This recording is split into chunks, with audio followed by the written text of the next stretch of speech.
Hello, welcome to Manchester United Times. My name is Oakless.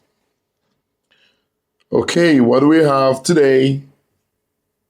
There's been lots of news in my absence. I've not been around, so I've been doing a whole lot. But I'm back now. I saw this news was yesterday, though. Ronaldo hitting 948 goals. Career goals. Bro, that nigga's a machine.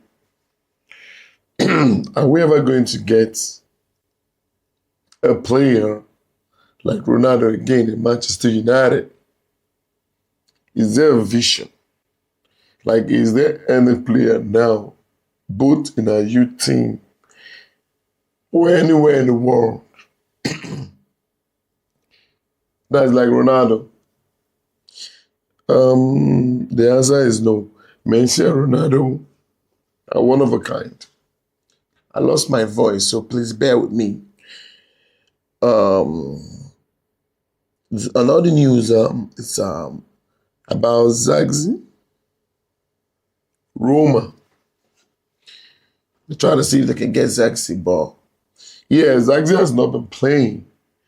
I don't know for whatever reason. But I think Zagzi is going nowhere.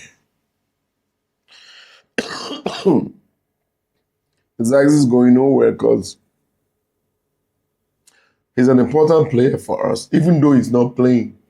But trust me, his style of play, there's nobody in Manchester United that can play like that up front, his style of play. So we're yet to figure out where we're going to use him. So Zagzi is going nowhere. Okay, Manchester United. We are in this Adam Wharton from Crystal Palace. But I think we should put all our energy in signing Baleba instead. This Warren guy is I don't see anything extraordinary about him though. But I think he can come good. But I prefer Carlos Baleba over him. So another good news, Mazraoui is coming back against Liverpool. This guy is a good player, but I don't know what's wrong with him. He is not injured, he's not playing. He's injured, we don't even know. All we know is that all of a sudden he will not be in the team. I think fitness problem. If he has some medical issues, we should, kind of let the club know, because sometimes he's not injured, but he's not even in the team selection. You begin to wonder. I don't want another Luke Shaw here, man. So some people are already comparing Sesko with Hodgson. Now let me talk about these two guys. Sesko is a very good player. He might not be the type of striker that gives you 35, 40 goals a season. But the way Sesko plays, he's a very good team player. If you watch, he holds up the ball well, better than Hodgson does. Hodgson protects the ball, but doesn't advance with it. He can just guide the ball and then hold the ball and pass back, thereby creating nothing. It's like the keeper shoots the ball all the way to you. You control the ball, guide the ball, and then shoot it back to this center back, and then they'll give it back to the keeper. That's pointless. But once Sesko holds up the ball, he scans the field. What he does is to do a quick transition, looks for who to pass the ball to and push a counter or flick it. All this stuff is what brings about goals. Hodgson guides the ball. He guides the ball and then he looks around and he play back to Bruno Fernandes. Sesko only plays this ball back when there is nobody making run. And most times Mbeumo makes this run. All this. If you watch, he did it a lot of times. And it brought about the red card Chelsea got. The flick. These are the things that he's been. And if you watch area ball, Sesko is far better than Hojlund. We can at least, if we have wingers that cross the ball, there will be a chance for him to score lots of headers because he's tall. And the same way he contests ball and flicks, the same way he's going to contest and score goals.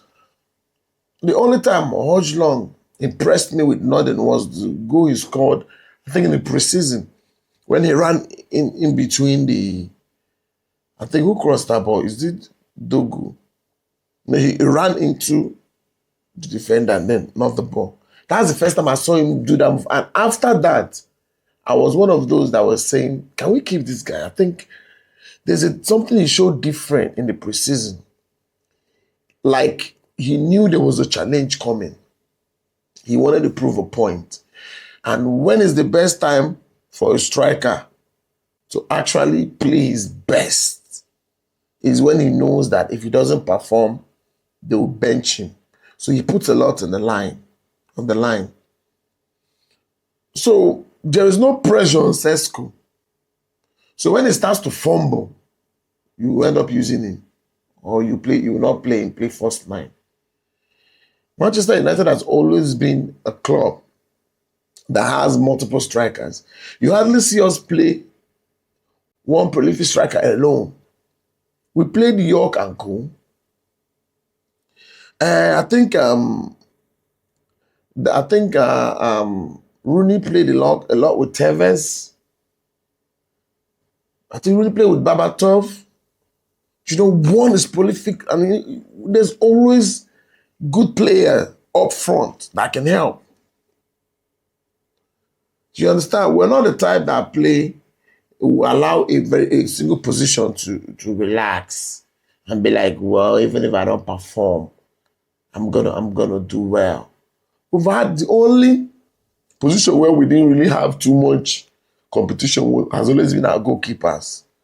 But every other position had competitions.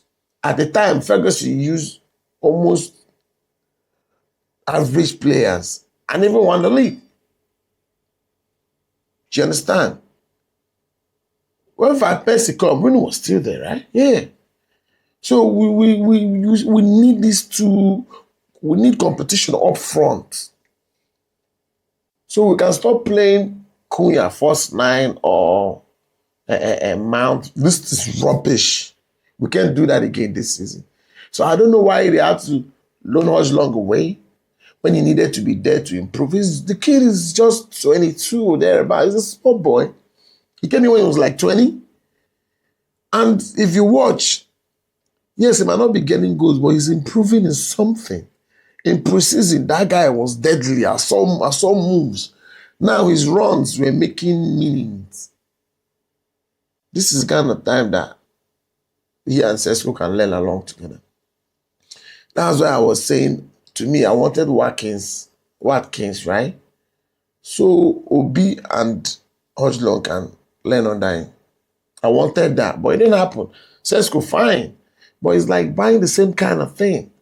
Even though Sesko should be a little bit above average. He's not world class. You know, you can't compare Sesko with Gyökeres. Never. Or this even Watkins is a better striker than Sesko. The numbers don't lie now. But he is 22. And there's hope for him to become one of the best. So far, so good. I've not heard of any injuries in the international. So I'm happy for that. Ahmad scored a goal for his international.